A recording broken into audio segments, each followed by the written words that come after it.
صل على رسوله الكريم. أما بعد فأعوذ بالله من الشيطان الرجيم. بسم الله الرحمن الرحيم. يا أيها النبي إذا جاءك المؤمنات يبايعنك على أن لا يشركن بالله شيئا ولا يسرقن ولا يزنين ولا يقتلن أولادهن ولا يأتين ببهتان يفترينه بين أيديهن وأرجلهن ولا يعصينك في معروف فبايعهن واستغفر لهن الله إن الله غفور رحيم. يا أيها الذين آمنوا لا تتولوا قوما غضب الله عليهم قد يئسوا من الآخرة كما يئس الكفار من أصحاب القبور.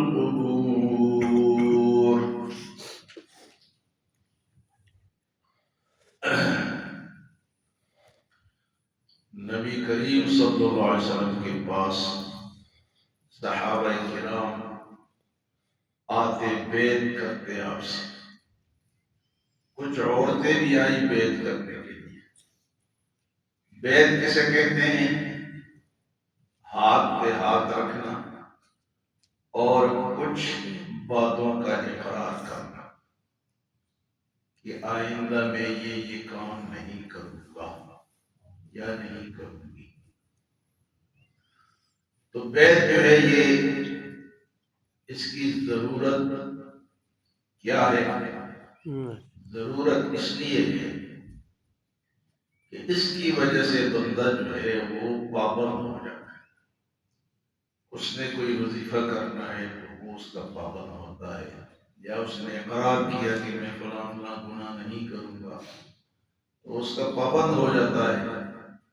تو یہ ایک سنت بنتا ہے، فرض اور واجب نہیں ہے لیکن سنت. مردوں نے بھی آپ کے ہاتھ پر بیعت کی، اور بیعت کئی طریقوں سے ہوتا ہے. جہاد کے لیے بھی بیعت ہوا ہے کہ ہم جہاد کریں گے، نمازوں کے لیے بھی بیعت ہوا ہے کہ ہم نمازیں پڑھیں گے. اسی طرح کسی گناہ سے بچنے کے لیے بھی بیعت ہوا ہے کہ ہم فلاں فلاں گناہ نہیں کریں گے. اسی طرح آج کل جو صحیح بزرگ ہو، صحیح سمجھ والا ہو، عالم ہو، قرآن و سنت کا پابند ہو اور قرآن و سنت کا علم رکھنے والا ہو، تو ایسا اگر کوئی بزرگ ہے تو اس کے ہاتھ پہ بیعت کیا جا سکتا ہے. اس کو تلاش کرنا پڑتا ہے. ہر ڈیرے کے ہاتھ پہ بیعت نہیں کرنا. اور پیر کا مطلب ہوتا ہے کہ بندے کو شریعت کا پابند کرنا. ایک تو ہمارے ہاں آج کل یہ پیری مریدی ہے کہ کوئی تعویذ لکھتا ہے تو لوگ کہتے ہیں یہ پیر صاحب ہے، کوئی عملیات کرتا ہے تو لوگ کہتے ہیں یہ پیر صاحب ہے. وہ پیر نہیں ہوتے، وہ عامل ہوتے ہیں. عامل میں اور پیر میں فرق ہے. عامل یہ ہے کہ وہ پیسے لیتا ہے، اپنے لیے دنیا کماتا ہے، اور پیر جو ہوتا ہے وہ بندے کو اللہ سے ملاتا ہے. کیا کرتے ہیں؟ بندے کو اللہ کا راستہ بتاتا ہے کہ تم نے اس طرح چلنا ہے، یہ کام کرنا ہے، یہ نہیں کرنا ہے، یہ ذکر میں نے تمہیں دیا ہے، اس کو فلاں ٹائم پہ اتنا کرنا ہے. ایک تو وہ عالم ہو، قرآن و سنت کا علم ہو، اور شریعت ظاہری طور پہ یہ اس کا چہرہ مہرہ جو ہے وہ شریعت کے مطابق. کر داڑھی منڈوں کو بھی لوگوں نے پیر بنایا، اور یہ سیاسی لوگوں نے ایسے ایسے بدماشوں کو مرشد کہنا شروع کر دی. مرشد وہ ہوتا ہے جو کہ انسان کو اچھے راستے پہ لگاتا ہے، وہ مرشد ہوتا ہے. تو بیعت ضروری نہیں ہے، لیکن اگر کسی کو اپنی اصلاح خود وہ اپنی کر سکتا اور کر بھی نہیں سکتا. پاک صاف ہستیاں تو صرف انبیاء ہیں. انبیاء کا وہ ان کو پیر کی ضرورت نہیں ہے، وہ پاک صاف لوگ ہیں، معصوم ہیں، لیکن باقی لوگوں کو ضرورت ہے۔ اور اچھا پیر ملے تو بیعت کرنا چاہیے تاکہ انسان اپنے ذکر و اذکار کا پابند رہے۔ ویسے اگر آپ اوپن ذکر کریں گے نا تو ایک دن کریں گے، دوسرے دن نہیں کریں گے، اتنی مقدار میں نہیں کر سکیں گے جتنی مقدار آپ کو بتائی گئی ہے۔ پھر یہ ہے کہ اگر آپ کسی بزرگ کے پابند ہو جاتے ہیں تو پھر بندے پر اثرات آتے ہیں، اچھا ہوتا جاتا ہے، اس کا دل جو ہے وہ صاف ہوتا رہتا ہے، اور پھر وہ نیکی کی طرف بڑھتا ہے، نیکی اس کو پسند آتی ہے۔ دل ہے نا یہ، جب اللہ کا ذکر کرتے ہیں تو یہ مانجا جاتا ہے، اس طرح ریمال کسی چیز پہ آپ ریمال کرے تو وہ کیا ہو جاتا ہے، روشن ہو جاتا ہے۔ تو دل پہ آپ ذکر کرے تو یہ روشن ہو جاتا ہے، تو یہ ہے انسان کے لیے نیکی میں آسانی ہے۔ تو یہاں کچھ عورتیں حضور صلی اللہ علیہ وسلم، مردوں اور عورتوں کے بیت میں پھر فرق ہے۔ مردوں کا ہاتھ لیا جاتا ہے، عورتوں کو ٹچ نہیں کرتا۔ آج کل جو کر رہے ہیں جو گدیاں بنی ہوئی ہیں اور عورتوں پہ عورتیں آ رہی ہیں اور ہاتھ ملا رہی ہیں، تو یہ تو ناجائز ہے، تو حرام ہے۔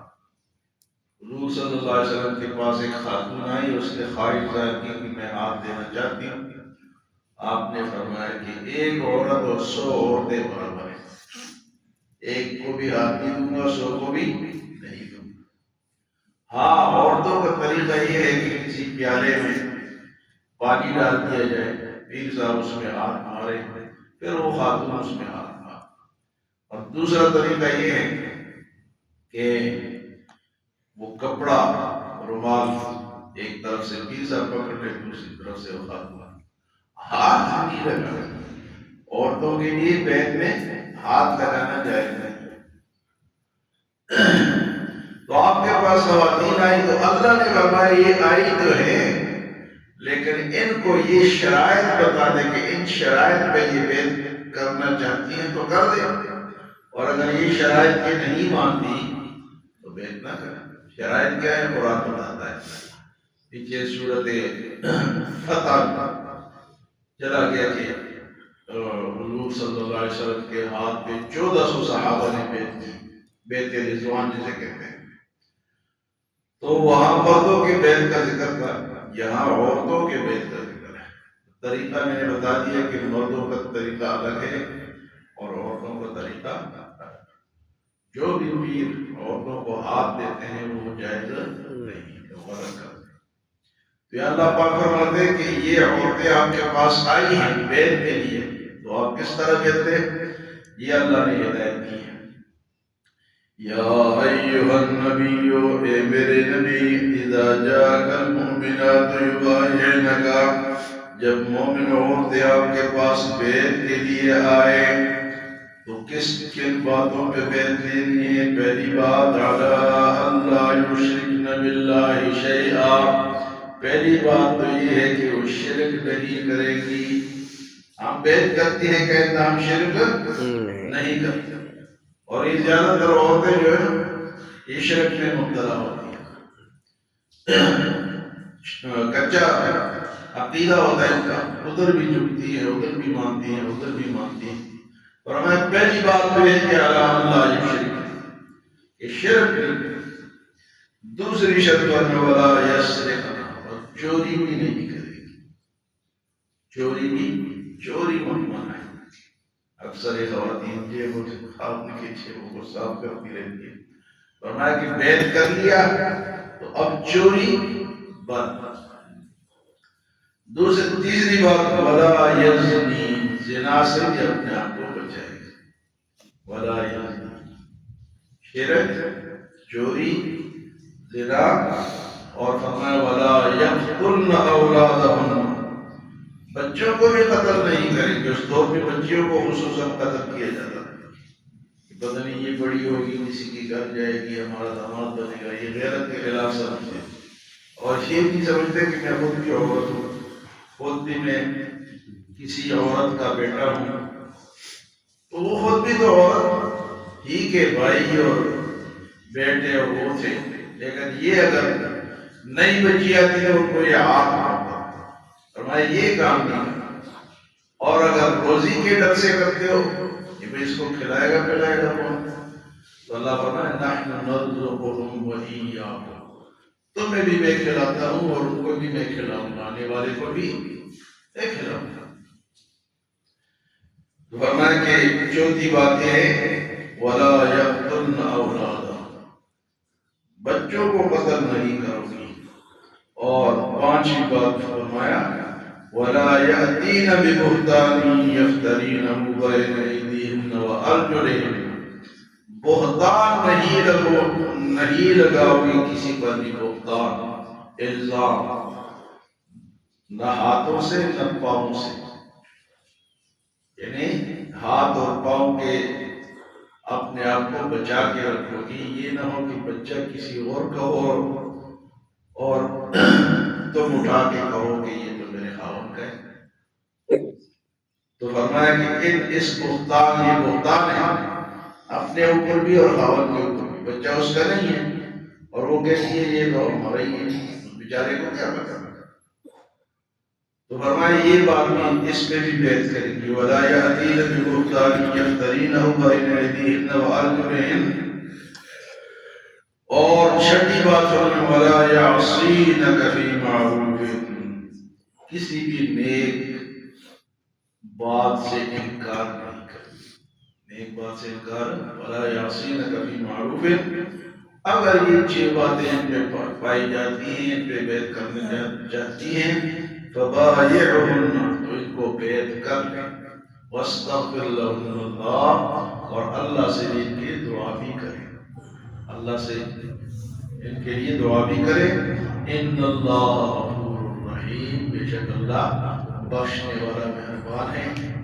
اس صورت ممتحنہ کی شروع میں بھی کہا تھا کہ کافروں سے دوستی نہ کرو، آخری آیت میں بھی یہی بات ہے یا ایھا الذین آمنوا لا تتولوا قوما غضب اللہ علیہم، اے ایمان والو جس قوم پہ اللہ کا غضب ہو چکا ہے ان سے دوستی نہ کرو، غیر المغضوب علیہم، جو روزانہ ہم پڑھتے ہیں مغضوب علیہ قوم، جن پہ اللہ کا غضب ہوا وہ یہودی ہے، اور میں ان سے دوستی نہ کروں۔ یا ایھا الذین آمنوا لا تتولوا قوما غضب اللہ علیہم قد یئسوا من الآخرہ، یہ آخرت سے مایوس ہو چکے ہیں۔ یہ مغضوب علیہ قوم کیا ہے؟ آخرت سے پتہ ہے ان کو کہ ہم کیا کیا حرکتیں کرتے ہیں، تو آخرت میں ہمارے ہاتھ کچھ آنے والا نہیں۔ فرمایا کہ قد یئسوا من الآخرہ کما یئس الکفار من اصحاب القبور، جس طرح کافر قبروں والوں سے مایوس ہے، یعنی کافروں کو پتہ ہے کہ قبر میں جو چلا گیا تو وہ کچھ نہیں کر سکتا، تو وہ اس سے مایوس ہے۔ اور یہودی جو ہے مغضوب علیہ قوم جو ہے یہ آخرت سے مایوس ہے، اس لیے ان کو دوست نہ ہونا۔ تو آج کی آیات میں بیعت کا ذکر ہوا اور کافروں سے دوستی نہ رکھنے کا، اللہ ہمیں عمل اور سمجھ کی توفیق عطا فرمائے۔ اور اگر کوئی بیعت کرنا چاہتا ہے، پوچھنا چاہتا ہے تو پوچھنا چاہیے اور رہنمائی تو ملنی چاہیے کہ کس سے بیعت ہو، کہاں ہو۔ میں خود بیعت ہوں تو بیعت سے فائدہ ہوتا ہے کہ اسے کرنا پڑتا ہے، ایسے ہم نہیں کر سکتے۔ یہ ہمارے تبلیغی حضرات، بڑے بڑے علماء جتنے بھی ہیں سب بیعت ہیں، سب کسی نہ کسی سے بیعت ہے، تو اس لیے وہ اپنے کام پہ چل رہے ہیں۔ اللہ ہمیں عمل اور سمجھ کی توفیق عطا فرمائے۔